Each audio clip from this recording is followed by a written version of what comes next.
पाकिस्तान के ड्रोन हमले के बाद भारत ने भी बड़ा एक्शन लिया है। भारतीय नौसेना ने पाकिस्तान की कराची पोर्ट को घेर लिया है, क्योंकि कराची पोर्ट बहुत ही अहम है।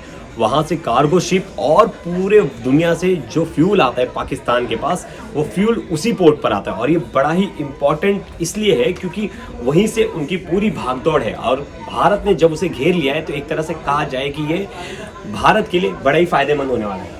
अश्विनी, क्या ज़्यादा अपडेट में ये भी दावा किया गया था, क्योंकि जब से पहलगाम अटैक को अंजाम दिया था उसके बाद से वो अलर्ट मोड पे था पाकिस्तान। और ये रिपोर्ट्स में दावा किया जा रहा है कि जिस तरह से पाकिस्तान पहले से ही facing oil shortage due to multiple reasons and had limited reserves, यानी उसके पास जो तय सीमा में उसके पास चीज़ें थी। और जैसे कि आपने बताया कराची पोर्ट लड़ने के लिए तो तेल बहुत ज़्यादा ज़रूरी है, मतलब उनके एयरक्राफ्ट के लिए और सब चीज़ के लिए, अदर एसेंशियल जो आर्टिकल्स होते हैं उसके लिए भी वो पोर्ट का यूज़ करता था। और इसके साथ ही जो नेबरिंग कंट्रीज़ है जो उन्हें मदद करते हैं, इस तरह से उन्हें ईंधन सप्लाई में अगर किसी भी तरह से मदद करेंगे, क्योंकि चारों ओर से अगर आप देखेंगे तो भारत ने घेर लिया है और सेना हमारी लगातार इस पर जवाबी कार्रवाई कर रही है। जिस तरह से पाकिस्तान ने खुलेआम इस अटैक किया, इसके बाद से लगातार भारत से भी कार्रवाई की जा रही है। इसी कड़ी में कराची पोर्ट को भी घेरा गया था। हाँ बिल्कुल, और देखा जाए तो एक तरह से एक मैसेज जाता है, अगर आपने घेर लिया मतलब आप उन्हें अपनी बाउंड्री में नहीं आने दोगे। आपने उन्हें पहले ही बहुत दूर ही उन्हें आपने रोक दिया है, आपने रोक दिया और आपने मॉनिटर भी किया पूरा सिचुएशन, क्योंकि हमारे जो कैरियर्स हैं जितने भी हैं वो सब टफ कैरियर, आईएनएस को ले लीजिए, जितने भी कैरियर्स हैं उन पर 40 से ज़्यादा एयरक्राफ्ट की क्षमता है रखने की। तो हम बहुत दूर से उन पर अच्छी खासी नज़र रख सकते हैं। और एक तरह से घेराबंदी जब हो जाती तो आप उससे बाहर निकलने की कोशिश नहीं कर पाते, क्योंकि आपको वहाँ सिचुएशन आपकी ऐसी होती है कि आप तो लड़ो या तो पीछे जाओ। तो लड़ो वाली सिचुएशन में तो नहीं, क्योंकि उनके पास इतने पावरफुल एयरक्राफ्ट या ऐसे पावरफुल सबमरीन्स नहीं है कि वो आगे लड़कर आगे जाए। क्योंकि हमारे पास जो है, हमारे पास दो तरह के सबमरीन है, न्यूक्लियर सबमरीन है और वॉर अटैक के लिए भी सबमरीन है। लेकिन यहाँ से इनकी इकोनॉमिक भी बहुत ज़्यादा चलती है, मतलब इस पोर्ट से इनका इकोनॉमिक फैक्टर भी बहुत ज़्यादा वो करता है, क्योंकि जितने भी देश से ये जो भी एक्सपोर्ट इम्पोर्ट होता है वो इसी पोर्ट से होता है सबसे ज़्यादा। और यही वजह थी कि कराची पोर्ट को घेरा है जिस तरह ने नौसेना ने, और लगातार आप देख रहे हैं एयर स्ट्राइक किया जा रहा था और भारत इसका जवाब भी दे रहा था। जिस तरह से कराची पोर्ट की बात करें, माफ करना, तो इसमें कई चीज़ें सामने आ रही है, क्योंकि हम अभी चीज़ें कुछ बता नहीं सकते, इस वजह से हम रिवील नहीं करेंगे। लेकिन फिर भी जिस तरह से पाकिस्तान में लगातार पाकिस्तान जवाब दे रहा था और हमला कर रहा था, तो इसके लिए एयर स्ट्राइक भारत की ओर से हो रहा था। हमारी सेना बीएसएफ ने भी, आपको बता दें कि पाकिस्तान में घुसपैठी कुछ कर रहे थे, वो चीज़ से बीएसएफ ने रोका है। बिल्कुल बिल्कुल, हम ज़्यादा बातचीत के लिए हम आसिम से भी बात करेंगे, क्योंकि ये अब सिचुएशन ज़्यादा क्रिटिकल हो गई, क्योंकि रात भर हर किसी की नज़र इसी पर है कि भारत क्या एक्शन लेता है और पाकिस्तान की तरफ से क्या कुछ हो रहा है। अब जो ताज़ा एक्टिविटी है वो क्या है? देखिए, सबसे पहले तो इन लोगों ने जो अटैक किया था हिंदुस्तान के ऊपर, उसके हमने बदले में अटैक किया था। बिल्कुल, हाँ, क्योंकि उन्होंने पहले हमारे भारत के ऊपर मिसाइलें दागी, सब कुछ करा। उसी का जवाब देते हुए हिंदुस्तान ने सबसे पहले अपने चीज़ों को सिक्योर करने के लिए, क्योंकि सैन्य ठिकाने थे उसके ऊपर पाकिस्तान का पूरा निशाना था, वो चाहता था भारतीय सैन्य ठिकानों को निशाना बनाना, इसी वजह से उसने मिसाइलें दागी। लेकिन भारतीय सेना ने बहादुरी से उसका जवाब देते हुए पूरी तरीके से पाकिस्तान के जो इरादे थे उनको ध्वस्त कर दिया। दूसरी चीज़, इन चीज़ों पर अटैक जब ये हो रहा था, भारतीय सेना ने जवाब देते हुए पाकिस्तान के ऊपर जो कार्रवाई की है वो इस वजह से की है क्योंकि उसने पहले हम लोगों पर अटैक किया, हम लोगों ने बाद में किया है। हम लोगों का अपनी एक सेल्फ क्या कहते हैं सिक्योरिटी के लिए हमने अपने जो सैन्य ठिकाने थे उनके बचाव में हमला किया था। तो इसमें एक चीज और, लेकिन उन्होंने इंटरनेशनल भारतीय सेना ने पूरा प्रोटोकॉल का पालन किया था, प्रोटोकॉल का पालन किया है। हम लोगों ने वहाँ के जो सिटीजन थे उन लोगों के ऊपर, आम नागरिकों के ऊपर हमला नहीं किया था। लेकिन पाकिस्तान ने जो मिसाइलें दागी हैं, जो चीजें अंधाधुंध मिसाइलें दागी हैं सिविलियन एरिया पे, जम्मू का जो इलाका है, सिविलियन एरिया पे किया है, जिसका जवाबी कार्रवाई करते हुए भारत ने पाकिस्तान को जवाब दिया।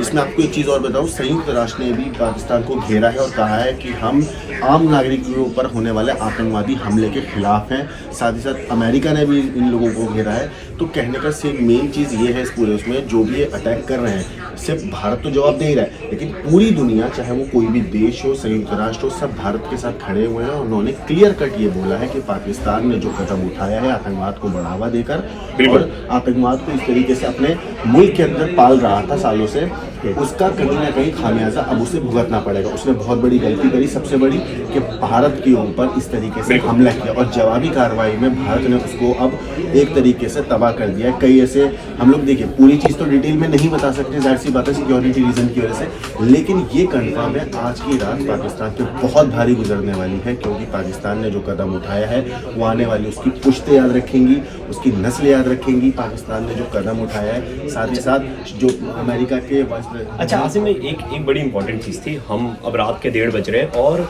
शाम को जब फॉरेन सेक्रेटरी विक्रम जी जब प्रेस कॉन्फ्रेंस ले रहे थे तो उन्होंने एक बड़ी इंपॉर्टेंट चीज़ कही थी कि आतंकवादियों के जनाजे में वहाँ की सेना और वहाँ की पुलिस जो है वो शिरकत कर रही है, और ये एक तरह से वर्ल्ड को सीधा मैसेज है कि वो आतंकवाद को तो खुले तौर पर पाल रहा है। और उनकी ये खबर तो ऐसी नहीं है कि सिर्फ इंडियन मीडिया ने चलाई, पाकिस्तानी मीडिया खुद इस बात की पुष्टि कर रही थी। वो वीडियो पाकिस्तान आतंकवादियों को सपोर्ट करता है, ये कोई नई बात नहीं। हाँ, लेकिन इस तरह का खुलकर सामने आना, ये पूरी दुनिया को पता। और ये खुलके वाली बात जो है, देखिए ये लगातार भारत बोलता रहा है हर प्लेटफॉर्म पे कि पाकिस्तान इस तरीके से भारत के साथ, भारत में आतंकवाद फैलाने की कोशिश करता है। और हम लोग हर बार सबूत भी देते हैं, चाहे पुलवामा अटैक हो, चाहे पहलगाम अटैक हो, उरी अटैक हो, हर टाइम पे पठानकोट में जो हुआ था, हर टाइम पे हमने सबूत पाकिस्तान के खिलाफ आतंकवाद को जो बढ़ावा देता है उसको सबूत सबको दिए हैं, हर प्लेटफॉर्म पे दिए हैं।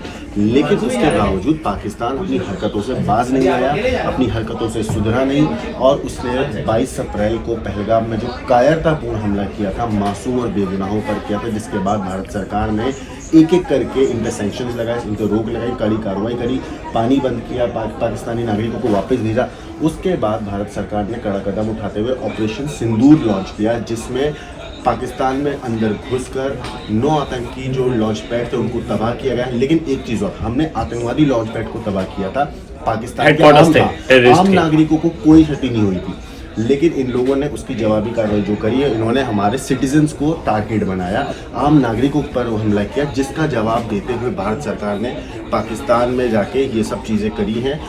अब आपको एक चीज़ और मैं बताऊं, कराची पोर्ट को जो है, जो भी ये खबर आ रही है कि भारतीय सेना ने घेर रखा है, बिल्कुल सही है। दूसरी चीज़, पाकिस्तान ने जो काम किया है अब उसको खामियाजा भुगतने का उसका वक्त आ गया है। साथ ही साथ आपको यूएन वाला मैंने आपको बताया कि यूएन ने अब किस तरीके से घेरा। अमेरिका ने पाकिस्तान को क्लियर कट बोल दिया कि आतंकवाद को फैलाना बंद करो आप। अब एक तरह से देखा जाए तो पूरी तरह से पाकिस्तान की घेराबंदी हो गई है, क्योंकि हम तो थल सेना में वैसे भी पाकिस्तान से बहुत ज्यादा स्ट्रांग है, हम वायु सेना में भी। सेना का भी बयान है, उन्होंने क्लियरली बोला कि पाकिस्तान जो है वो सैन्य ठिकानों को निशाना हमारे बनाना चाहता था, लेकिन हमने उसके इरादों को बिल्कुल जो टारगेट्स थे, जो पहले टारगेट्स थे ड्रोन्स वाले, जो कल हमने जो टारगेट्स देखे थे, जो 15 टारगेट थे, वो सब सैन्य ठिकाने थे और उनका मकसद ही ये था सैन्य और सिविलियंस को नुकसान पहुंचाना। तो इस शुरुआत तो उनकी तरफ से हुआ था, सबसे पहली शुरुआत तो उनकी तरफ से हुई थी, और हमने तो छाती ठोक के कहा था कि हमने आतंकवादी संगठनों के हेडक्वार्टर्स को निशाना बनाया। पाकिस्तान की तरफ से कोई भी बयान नहीं आया, पाकिस्तान के जो बिल्कुल क्यों आएगा, वहाँ के तो खुद फौज वाले उनके जनाजे में खड़े हैं, वहाँ के तो आर्मी वाले उनके जनाजे में नमाज पढ़ रहे हैं। मतलब आप खुद सोचिए, जो आतंकवादी वहाँ पे लोगों को मारने की ट्रेनिंग दे रहा है, आप और देखिए सिचुएशन ये चीज़ खुद अपने आप में साबित करती है कि पाकिस्तान कितना बड़ा पाकिस्तान आतंकवाद पसंद देश है। आप देखिए कितना सिचुएशन कितना क्रिटिकल है, और उस क्रिटिकल सिचुएशन में आप देखोगे तो पाकिस्तानी न्यूज़ चैनल्स में देखा हंसी मजाक चल रहा है, उन्हें ये फ़र्क ही नहीं पड़ता कि उनके लोगों की जान जा रही है, उनके लोग भी वहाँ अपने आतंकवाद से बहुत ज़्यादा ग्रस्त हैं, लेकिन उन्हें आतंकवाद को एक तरह से सपोर्ट ही कर रहे हैं। तो अभी जो इम्पोर्टेंट अपडेट यही था कि पाकिस्तान की घेराबंदी चारों तरफ से हो चुकी है और पाकिस्तान इस वक्त उस स्थिति में नहीं है कि उस घेराबंदी से वो बाहर निकल पाए। भारत ने चक्रव्यूह रच दिया है और उस चक्रव्यूह को भेदना पाकिस्तान के लिए बहुत मुश्किल है। पूरी रात क्राइम तक इस खबर पर लगा पड़ा है और हर एक अपडेट आप क्राइम तक पर देखते रहिएगा।